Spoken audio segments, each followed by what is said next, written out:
Hello everyone. आज हम start करने जा रहे हैं cell cycle and division. Actually जो ये टॉपिक है ना, जो ये चैप्टर है ना, वो बहुत डिफिकल्ट है। हमें मोस्टली टाइम में समझ में आता नहीं है कि एक्चुअली इस चैप्टर में है क्या। तो हम इसको थोड़ा बेसिक से समझने की कोशिश करते हैं, क्योंकि हमारी जो मोस्ट ऑफ बायोलॉजी की टॉपिक्स हैं या चैप्टर्स हैं वो इससे रिलेट करते हैं। अगर आपने इस चैप्टर को नहीं समझा तो आपको कुछ चैप्टर समझ में नहीं आए, क्योंकि ये बेसिक चीज़ है कि एक्चुअली सेल्स में डिविजन्स क्या होती है, उनके फेजेस क्या होते हैं, उनके स्टेजेस क्या होते हैं। तो ये बहुत इंपॉर्टेंट है। ठीक है, तो हम स्टार्ट करते हैं अपना topic, cell division. Cell cycle क्या होती है? सेल साइकिल क्या होती है? जैसे कि एक सिंगल सेल, जो जाइगोट, आपको पता है जाइगोट कैसे बनता है? जाइगोट जो बनता है ना, जाइगोट बनने के बाद प्रोसेस स्टार्ट होते हैं। ठीक है, साइकिल।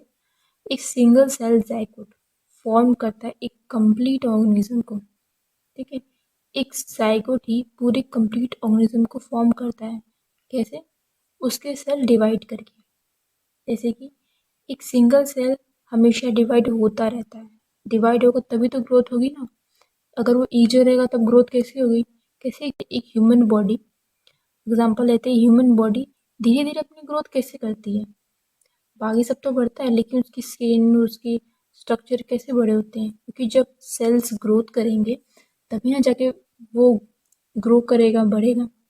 तो ये सब किस चीज़ से होता है? सेल डिवीजन से होता है। ठीक है, तो सेल साइकिल उसी में बेस है। एक सिंगल सेल जाइगोट्स की वजह से पूरा का पूरा ऑर्गेनिज्म बनता है, सेल डिवीजन करता है, सेल ग्रोथ करता है। ठीक है, एक सिंगल सेल है। ठीक है, जब वो डिवाइड होगा तो डिवाइड सिर्फ बाहर से नहीं होगा, वो अंदर से भी होता है। डिवाइड होने से पहले उसके जो अंदर अंदर जो साइटोप्लाज्म है ये वाला,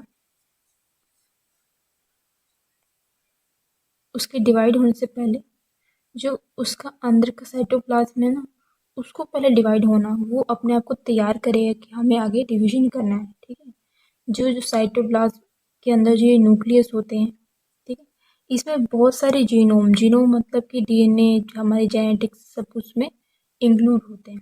ठीक है, अब इससे पहले इसको अपने आप को डिवाइड करना होगा। ठीक है, तो क्या होगा? डीएनए रेप्लिकेशन होगा। ठीक है, डीएनए डीएनए डीएनए अपनी दो कॉपियां बनाएगा धीरे धीरे। ठीक है, डीएनए रेप्लिकेशन होगा, उससे रेप्लिकेशन से होने से क्या होता है? ग्रोथ होती है। ठीक है, ग्रोथ भी होगी। जब ये अंदर अपने आप को डिवाइड कर लेगा ना, तो तब बाहर जाके इसकी साइटोप्लाज्म डिवाइड होंगी। ठीक है, ये डायरेक्टली डिवाइड नहीं होता।